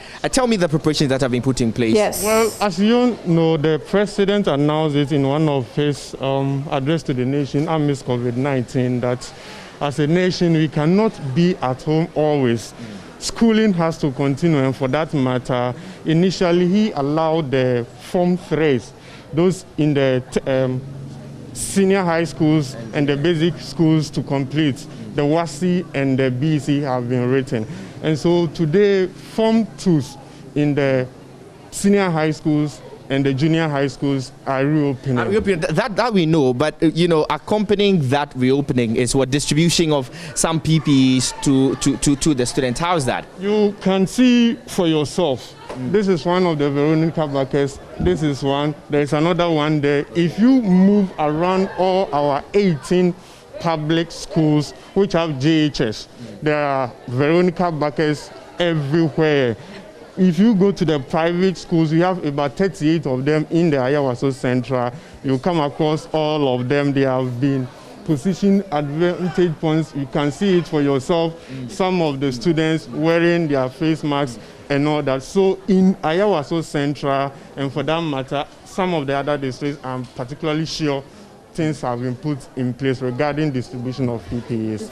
Well, you are here and you'll be monitoring how the reopening, is going down. You see parents, you see the teachers. What have you particularly told the teachers in terms of what training and how to, be able to access situations? We saw in KNUST Senior High School the unfortunate, demise of one student who was suspected to have gotten COVID-19. The teachers didn't seem so, trained in handling that. What are we doing in that regard also? Now, let me start from when the Form 3s were allowed to come in. The Municipal Director of Education in this municipality met all head teachers, and intensive education on COVID-19 was given to all of them. Some of them, they know it already, but it was prudent that we as a municipality, we discussed the modalities in reopening amidst COVID-19 with them. And so now, today, at 11 a.m., in this very compound that we are meeting all head teachers, both private and public. And then the modalities in which we can welcome our learners back to school will be discussed with them, and then they will, as they did for the Form 3s, we did not witness any contraction of COVID-19 in our municipality, and I'm sure they have done it before. They will be able to assist us do it again this time. I want to try and speak to a few of the students before that. Somebody will say, talking about proactiveness and so on. We've seen the students here, and I'm sure you can see them in your shots right about now as my cameraman tries to get to those visuals for you. The students are in school, but we're going to now have the meeting at 11 o'clock. If there's any, eventuality, we have recorded it already. What you should know is that when we reopen, when I was in JHS, and I'm sure when you were also in JHS, first days are usually for cleaning, not for actual teaching and learning. And so you can see it for yourself downstairs that they are trying to clean the compound and all that. I can say that today no proper actual teaching and learning will not take place, but rather cleaning of the premises. They have been away for quite a number of months. The desks in which they will be sitting and all that, they will be using it for cleaning. And mind you, the meeting is not with all teachers, it is with their head teachers. And so the rest of the teachers in the various schools will go ahead with the will supervise the. You could just tease us with a few of the details of the reopening protocols as we even try to reach out to the students and speak to them. What are some of the things? Now I know that in some universities there were waiver forms, consent forms which students signed so that if they breach any of the protocols, they not wear face masks or we're not socially distancing and all that, they were going to have been turned away from school. In the junior high schools, particularly where you superintend, what are some of the protocols? Now let me once again start from what we did for those who completed the BEC and the WASSCE. As you may know, in each school we have the thermometer guns which are used on learners, teachers. Mind you, the president announced that this period is not a place for parents to be trooping into the compounds or the campuses like that. And so here, when they come, there is a book downstairs. We record their temperatures. Your name is written. Say, if you are Scott, we write it 36.1. Then it is done. Now, those who own are, let me say, beyond 37, 38 and about, they are suspects.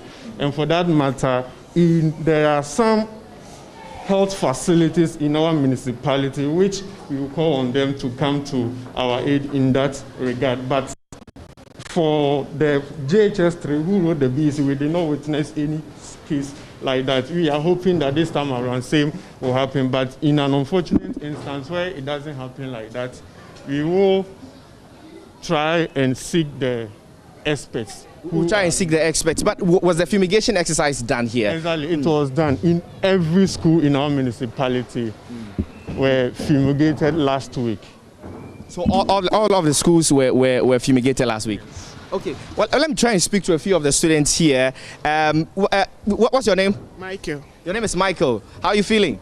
I'm feeling good. You are feeling good. You are finally having to... How long have you been in the house? Almost 6 months. Almost 6 months. So when you were at home, what were you doing? Learning, going to rehearsals. You're going to rehearsals? Yeah. What sort of rehearsals are you doing? Piano rehearsals. You play with the piano, I see. Interesting. So what type of learning were you doing? Extra classes? How was the learning? So like I do my, I read my textbooks and notebooks. Okay. Yeah. So what, you didn't get to take advantage of any of the TV learning platforms, Joy Learning? Yeah, I do. Like it is part of my learning, and Ghana Learning TV too. Okay. So Joy Learning is part of your, and that was useful for you? Yes. I see. So now that you're returning to school, what are you hoping? Better teaching and a lot of, like, I don't think like they're supposed to be going on, so the teaching should be like... There'll be no sports, so the teaching should be more. Yeah. Great, but we know that you're supposed to be wearing face masks and all that. Why are you not wearing face masks? We are working, so we cannot be breathing well. Okay. Great. So the pictures that we're seeing here, essentially the environment here at the Kotobabi cluster of schools, the students in high spirits ahead of, their official reopening. We know today they are reopening, but they will be addressed by their teachers. And as the PRO of the district GES told me, Scott Ajiman told me earlier, there's going to be a consultative meeting of a sort that will be convened this morning at 11 for the purposes of giving out the modalities of the reopening to their head teachers. So from here at the Kotobabi cluster of schools, and as I try to even get more reactions from the students, this is what I could report to you. Mama, over to you. Kotobabi cluster of schools. Thank you very much. And as you saw, the student excited to be back. And my friends in studio worried that they're too excited. They're not even social distancing. Let's get our friends home to join us If you're watching us and you'd like to contribute to this discussion, kindly give us a call on 0302-211-6910, 0302-211-6910. We'll spend about 5 minutes picking your calls and getting your thoughts. One, you could talk about Teachers' Day, what you imagine the future to be for our teachers in Ghana.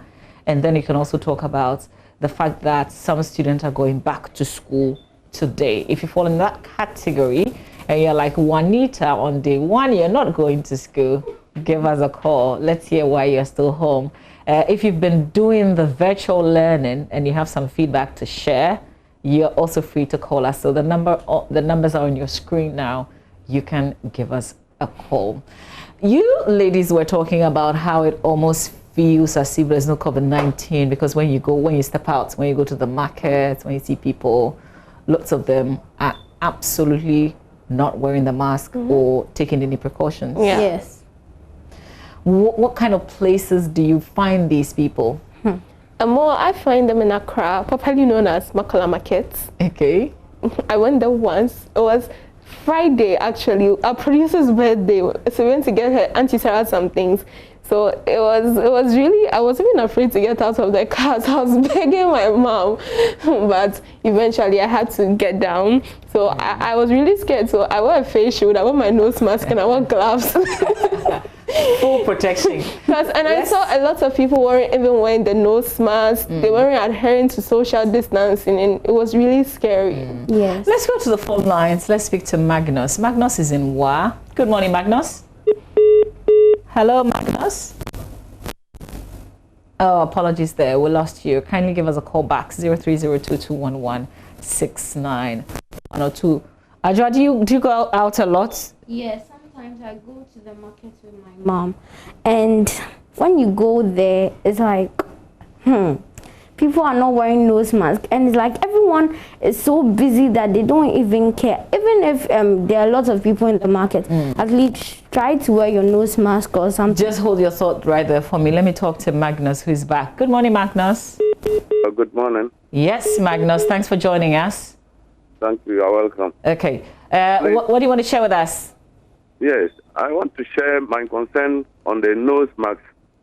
Okay. As this, the pandemic is not over until it's over, and students must take the safety protocols very seriously.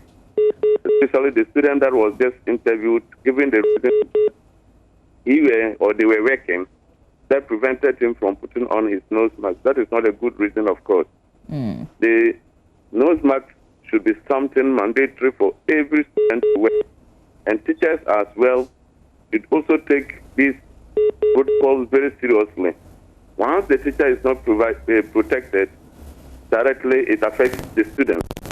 So we are appealing to all teachers, all parents that will be allowed to visit the school, to a direct nose into the into the protocols. All right. In order to feed children, and we wish all the JHS and final JHS2 and SHS2 students the best of luck, and we know God will intervene.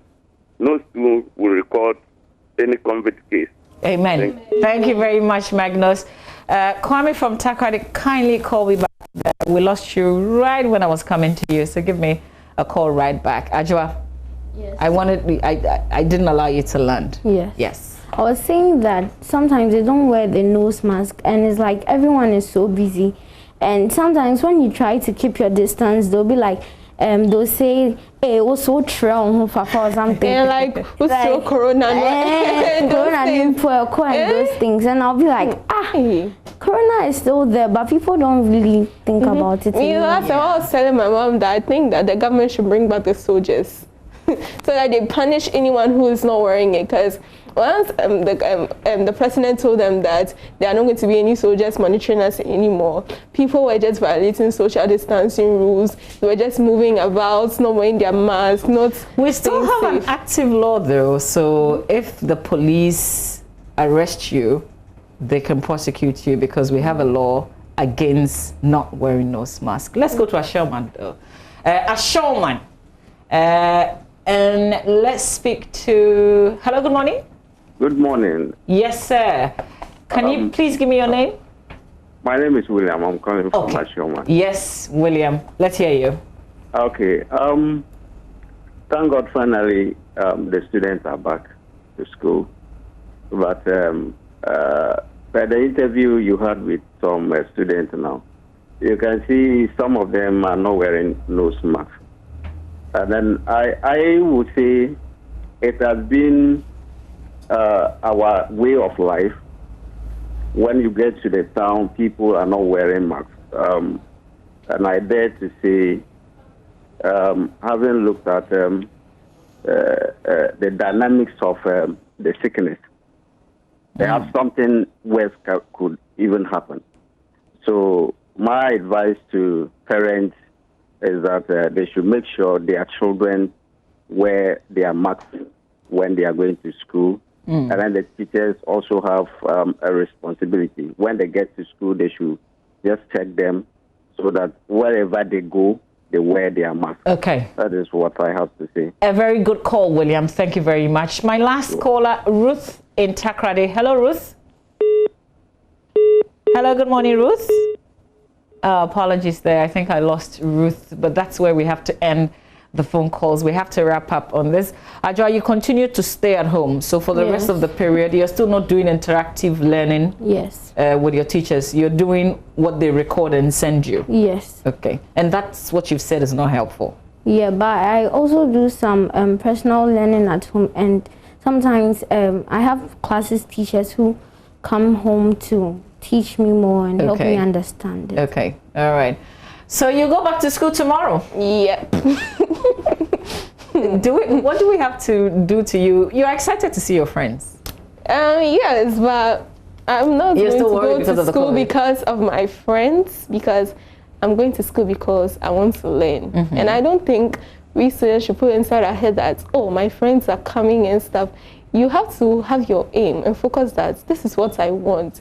So I have to learn hard to achieve this. Because when it comes for you to achieve what you want, your friends won't come in. Absolutely. You are alone. Yeah. So you should try as much as possible to put your books first before your friends. Okay. Well, thank you very much for that advice. And we wish you well. Yeah. Please keep safe as you go to school. Yes. Okay. Yes. And Ajwa, all the best with your studies. You're a very disciplined person, so keep up. And then we had Fidel joining us via Zoom, but Fidel is going to school, so he had to leave. We also had the president, the national president of the Association of Graduate Teachers, Angel Kabuni, also join us on this conversation. And of course, we had Manuel Kranting doing the roving report for us from the Kotobabi cluster of schools.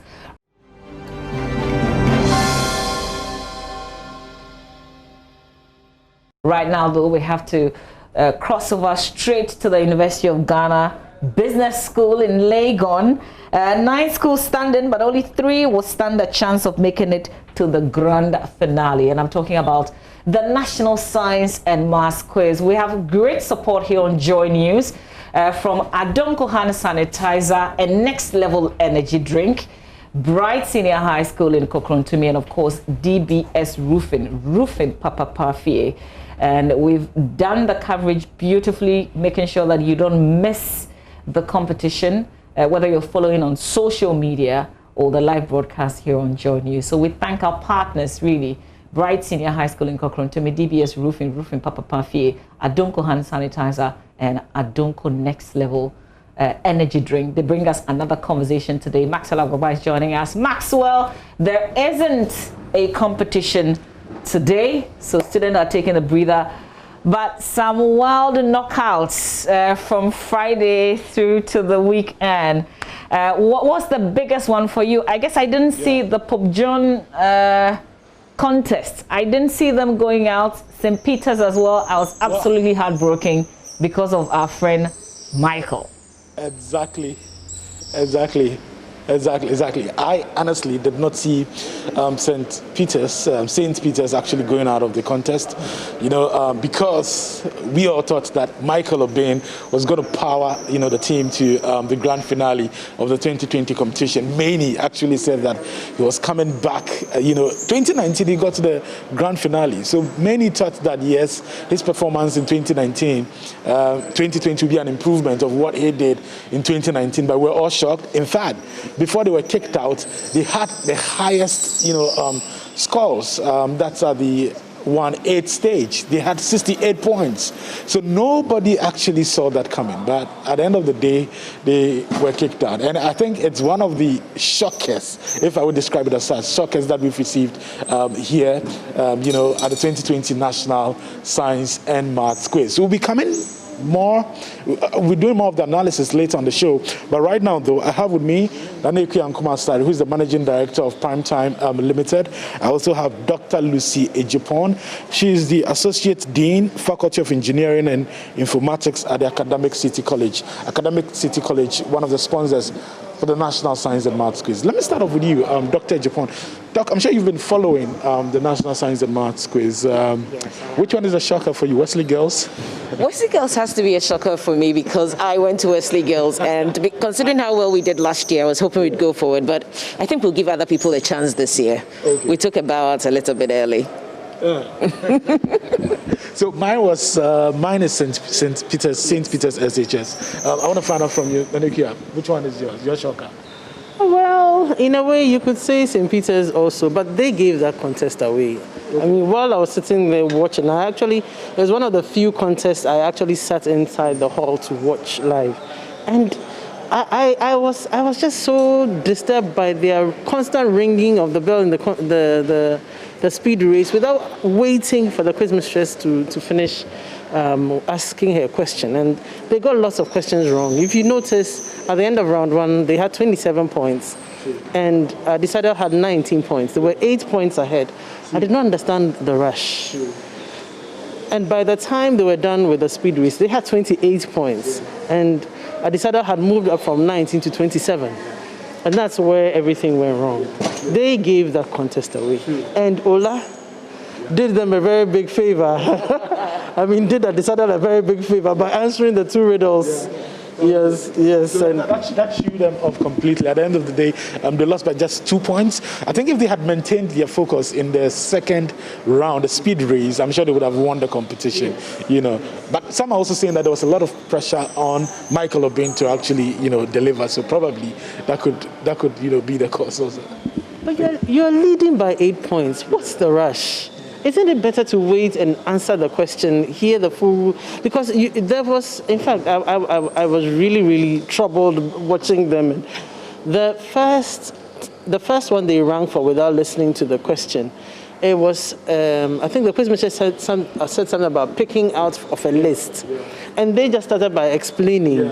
And she said it was wrong. Then she finished reading the question and said that if you had listened to the question, you would have known, because it was like a multiple choice question.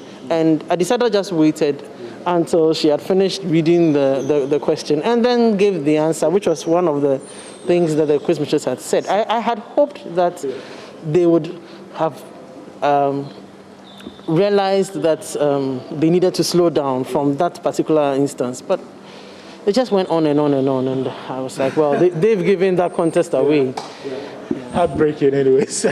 Well, let's talk about Academic City College. You're making it possible. One of the people making it, possible for us to bring the National Science and Maths Quiz, to your homes. But I want to find out from you, Academic City College. What motivated you to join the train, the NSMQ train? So Academic City College is what we originally called a STEM institution, but now we call it STEAM because we think art is a fundamental and plays a critical role when it comes to how we're going to shape the future. And National Science and Maths Quiz sits right in the alley of what we are trying to do, whereby we're proactively encouraging people to learn STEM or STEAM related fields. So National Science and Maths Quiz sits within than that. Academic City ourselves like to do our own social responsibility, whereby we give back to the community. And this was a unique opportunity whereby we could give somebody a full presidential scholarship, which basically means that they get up to about $40,000 worth of $40,000 of investment. They get their full tuition fees paid for. They get their accommodations paid for. They get their learning materials, laptops, everything. So basically, they come to the university just with their clothes. So they get full presidential scholarship to be taught at a premium institution, which basically is advocating for making science at the center of everything that we do. Okay, interesting.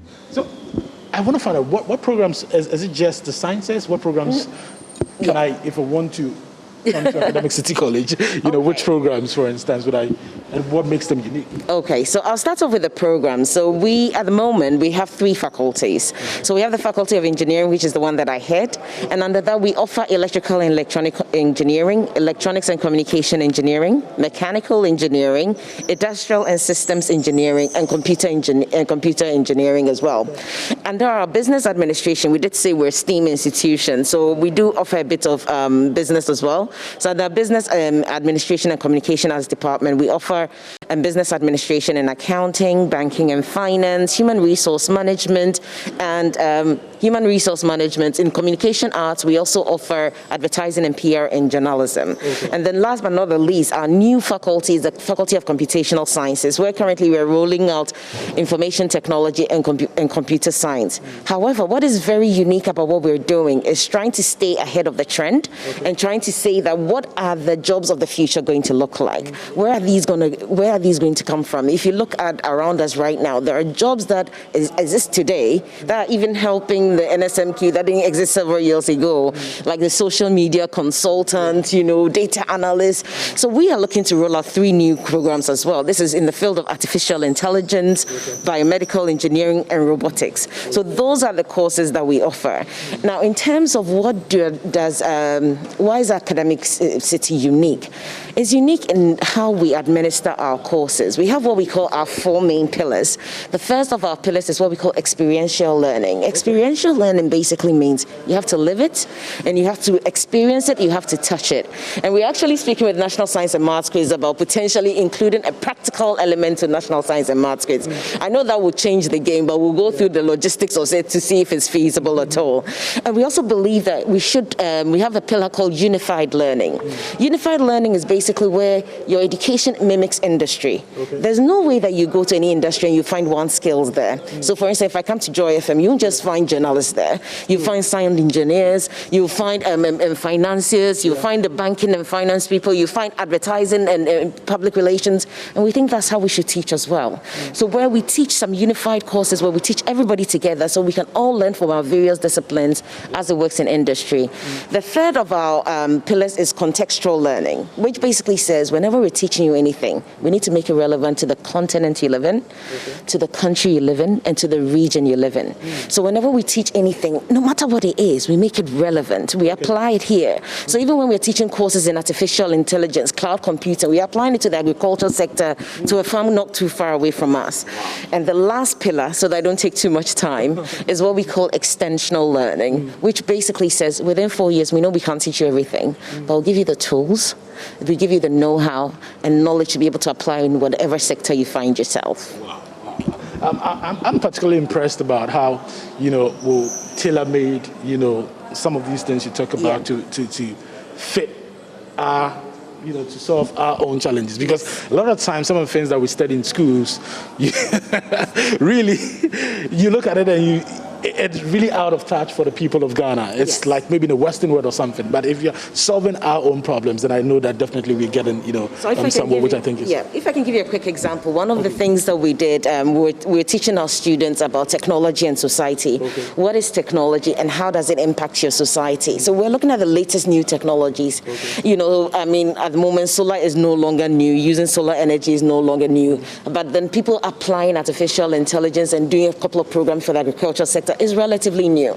So we send our students to the farm, not too far from where we are, engage with the local farmers, and then within 2 weeks had to come up with solutions for them to actually implement. And that was first-year students, and they were able to offer solutions to the farmers, which they were pleased. Wow, I'm impressed. Nadekia, let me find out from you. Before the 2020 National Science and Maths Quiz started, quite a number of people were like, oh, will they be able to do it? Will the interest and the excitement still be there, in this COVID times? It looks like we never lost anything. The excitement, the fun, everything is still, around. I don't know what you make of it. 2020. Yes. NSMT in the midst of the pandemic. Yes, and thank God for that. Thank God for that. But I think that it's challenged us to also look at the competition again and how it's organized and see how we could go around this pandemic. And I give credit to my team. I think that we've done a great job, and I'm really happy with the results. I hope that the numbers that we are getting on social media and the comments that we are getting also means that our audiences are happy with the job that we are doing. Sure. Let me find out from Academic City College. I know definitely there are some achievements you'd want to talk about. Okay. Notable ones you want to talk about, Dr. Japan. I guess one of our notable achievements, considering we are talking about 2020, the year of COVID that has thrown the whole world into disarray, one of the things we did this summer is that we came up and we designed our own ventilator. So we actually had some of our students working on the critical parts of this. Even though we've not started offering biomedical yet as a program, and we are hoping that with our accreditation it will come through sooner than later, we were able to come up within a month 4 different concepts for ventilators, and now we've managed to narrow it down to one that is close to getting to the market. And the reason why I call this an achievement is that Corona basically challenged Ghana, challenged the world for everybody to look internally and say, what can you do? How can you add value? And by the fact that our students, we had 2 mechanical engineering ladies who did all the modeling of the ventilator within SolidWorks. We had 2 students, again, 1 electrical and electronic engineering students, 1 computer engineering student, responsible for the critical features, the control system, how it is going to be able to, detect a patient's pressure and adapt accordingly. That was all done by our students, and so we are very excited by what we did this particular semester. There's a lot of other things that we're doing that we're very excited about that we could shout on the rooftop, but I would like to invite everybody to come and see us on our campus. We're at Hacho, not too far away from Transitions, and then we'll show them around and let them know what we're doing. Definitely, I will definitely come around one of these days. But anyway, we're going to the semi-finals, and then Thursday we have the grand finale of the National Science and Maths Quiz. You want to tell us about expectations, what we should expect? Is the money getting bigger and better at the semi-finals and grand finale stages? Yes. So you have all the sponsored awards going up. So the money zone is going up to 15 Ghana cedis, and then as the rate, and then you have the Prudential Life Insurance, the NSMQ Star also going up, the Goyle Radio Bonanza figures also going up, and the Airtel highest score of the day going up as well, and same for the finals. So the stakes are getting higher as we go up the stages, and the excitement too. I must say that this year has been pretty unpredictable. Very unpredictable. And all the big boys and girls we thought we'd be seeing at the semi-final are home, with the exception of Presec. I think people expected Presec to go quite far. They are the Greater Accra champions, but everybody else, Prempeh is gone, St. Augustine's is gone. I mean, it's amazing. It's amazing, and I think that it's great because it adds to the excitement. When you cannot tell how it's going to go, it adds to the excitement. And I must congratulate Boan Ponsem for qualifying to the semi-finals. First time. Last year they got to quarterfinals, so they were seeded. Wonderful. I'm really excited for them. I'm excited for Kumasi Academy. excellent team, excellent work they've done so far. More vim to them. Ketasco last year was at a semi-final, I believe, and they've maintained it. Really good for consistency. I want to see them at the finals this year or in subsequent years, so they should push. They can do it. Sure. I think what it does, when you get to the semi-final, what it does for you is to make you see that it's not that difficult. Yes, it's a tough tournament, but you are capable of doing it. So big ups to them. Big ups to Nobisco, quarterfinals. I haven't seen a business school in quarterfinals, so I'm really impressed and really happy for them. Yes, it's Osino Presby, Ebri Presby. Yes, I'm a single Ebri Presby out. Impressive performance throughout. It's wonderful to see. It's wonderful to see, yes. Doc, so in 1 minute, are you recruiting? Can students come and pick forms? Yes. Okay, so that and then your final one. Okay, so yes, we are recruiting. As I said, we're based in Hacho, Accra. You can come to either our website, act.edu.gh, that act.edu.gh, or you can call us on 026-269-3960. That's 026-269-3960. We are recruiting for our first years. As COVID has delayed everything right at the moment, our admissions is still open. So if you even want to join us this year, give us a call and let's see what we can do together. There's amazing things in your future. We're encouraging everybody that, listen, this, I would like to say, Academic City is the future. Can I just take this particular opportunity as well to commend National Science and Maths Quiz, because what COVID has taught us is that you need to adapt or you die. Businesses have gone down under, but NSMQ has managed to adapt, stay abreast with technology, use technologies to still be able to administer this event. And as you can tell, the vibe is still there, the excitement is still there, and it feels like we're having this the way we usually have. So kudos to you guys and for being able to adapt in this challenging time. Fantastic. Nadekia, your final words. My final words, as always, a really big thank you to our sponsors, because we couldn't have done this without them. They have supported us, challenged us to think around the problems, and funded everything. Thanks to the GES, main sponsor of the National Science and Maths Quiz, for sponsoring this program. Thank you to Absa Bank for all the support that they have given us. Thank you, Academic City. We know that it's not just about the scholarships, but the other stuff that you add onto it. Next year, we hope we'll be able to do that practical round. Then I want to say thank you to Airtel Tigo, to Goyle, to Prudential Life Insurance, to Academic, to Accra College of Medicine, since I've already said thank you, to YFM, Joy News, Dano Milk, Medifem Multi-Specialist Hospital and Fertility Center. Thank you to Third Eye Care Vision Center. Thank you to everybody who has done anything at all to make this possible. Okay.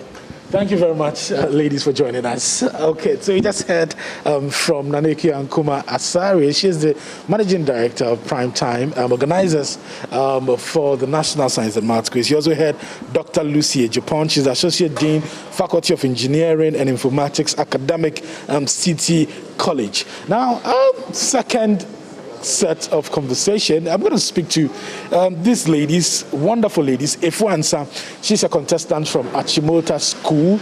Remember Efo Ansa, she powered Achimota School to win that contest against Prempeh College and Anglican SHS Kumasi. Now, what you didn't know about Efo Ansa was that she was the 2016 winner of the Spelling Bee competition. Here in Ghana, the whole of Ghana, she was the winner of that competition. She went outside Ghana, the international competition, Scripps Spelling Bee. She was part of the first 45 best spellers, right? Okay, so she's here with me. I also have contestants from the Ola Girls. I have Benedicta Ama Amenyo and then Winner Atiku. Yes, they also did very well in their contest. And welcome to the AM show. Thank you. Let me start off with you, Efwa. How is it possible to be good at science and maths and science, and also be a good speller?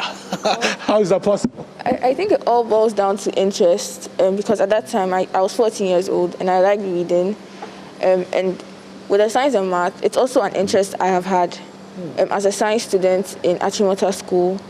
So the correlation between the two is that they were both things that I was really passionate about. But then in the case of science and math, the interest has sort of narrowed to science, whereas spelling bee is more broad. So like I was reading novels. I like reading novels, science literature. Yes, I was an avid reader. I read very widely. So like science and math is sort of like a narrowing of that interest. Tell me, what was the experience like? You were part of the top 45 spellers at the US competition, the Scripps spelling bee. Tell me about that. What was the experience like? Okay, so it felt very surreal because then I realized it was a historic moment because Ghana had never made it to the finals, and it was something that we were really aiming for. So then it made me feel very happy that I had been able to I'd been able to surmount that sort of barrier that had been in our way. Yeah. Once again, we say congratulations for powering the team to get to the semifinals of the. You want to say something? Okay. Yeah, it was teamwork. I don't know. It seems like the spotlight has been on me, but I would say that we're a team of three, and we just happen to really complement each other so well. We've been able to complement each other so well in our contest so far. So it was really teamwork. It wasn't just me. Okay. Now let's talk to Benedicta and then Winner. Now you ladies, okay, so St. Peter's couldn't attend the party because you guys messed it up for them. And you did so well, so well. Once again, let me say congratulations to you. All the people in the auditorium were very impressed, with your performance, especially looking at what happened at the regionals. What happened at the prelims in the Volta region, and your performance, after each contest was just an improvement, of the previous. Tell me, what's your secret? It was God all this while, and then we also tried to learn from our previous mistakes, as in the previous contests that we had, so that for the next contest we didn't repeat the same mistake all over again. I think at a point, was it round 2 or at one point in the contest, you were out, against St. Peter's and then at this other college, you were out at a point. But round 4, round 5, what happened? What did the magic for you? Okay, so after the round 2, we had the problem of the day, and by God's grace, we were able to get a higher score. So it's brought our view, we felt that we could make it. So we kind of came into the contest and we wanted to fight to the end so that we could actually do something. So by God's grace, we were able to make it. Yep. At that point when things were not going so well on stage, how are you feeling? And then one later it changed. We were feeling bad at a point, and we were off at a point, as in the speed race. But then when we realized that, we can do something after the round 3, realized that we can't just lose the competition just like that. We need to leave a mark. That's when we came into ourselves, and then we continued the contest. Okay. If you two, for Achimota School, things were not going so well, but when you came in round 4, round 5, and then it changed. Tell me, do you have expertise in round 4 and then round 5? No, not entirely, not necessarily. I would say it was just teamwork. It was a lot of collaboration between me and my partner on stage at that time, and we had to keep a level head because we knew that at that point Prempeh College was in the lead. And so that was our strategy at that moment, just to keep a level head and think through the questions, be calm and composed, and by God's grace we're able to emerge first. Someone will say, people will say that you've seen it all at the spelling bee competition and all of that. Did that help you manage the anxiety and adrenaline rush that usually comes with competitions like this? Okay, yes, I would say to an extent. But then I would say even on stage, I sometimes I sort of get overwhelmed by the crowd. Sometimes it happens. I don't know, your attention shifts a little to what's happening around you. But then it happens sometimes. I'm able to phase out and just concentrate. Okay, thank you. Final words, ladies. What do you want to say to our viewers? Okay, well, we just want to say that in fact it wasn't really easy though. And which to the girls especially, I don't know, this is not difficult. I don't know, if you believe in yourself, you could actually, we wish we had really believed in ourselves, would have been able to make it, but we're feeling, oh, okay, St. Peter's, I decided, hey, St. Peter's, like Egyptians, like, oh, so we're kind of scared before the contest, but I just, like, we can make it. They are not better than us, like, if we actually make up our minds that we are winners, we can actually do it, like, yes. Okay.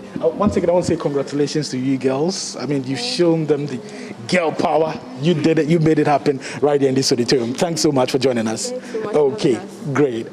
So you just heard Winner Atiku. She's from Ola SHS. Benedicta Ama Amenyu, also from Ola SHS. And then Ifua Ansam. She is a student of Achimota School. You know, they'll be coming up in the semi-final contest tomorrow. And that's how we go for a commercial break. And then when we come back, it's Showbiz with Kadi.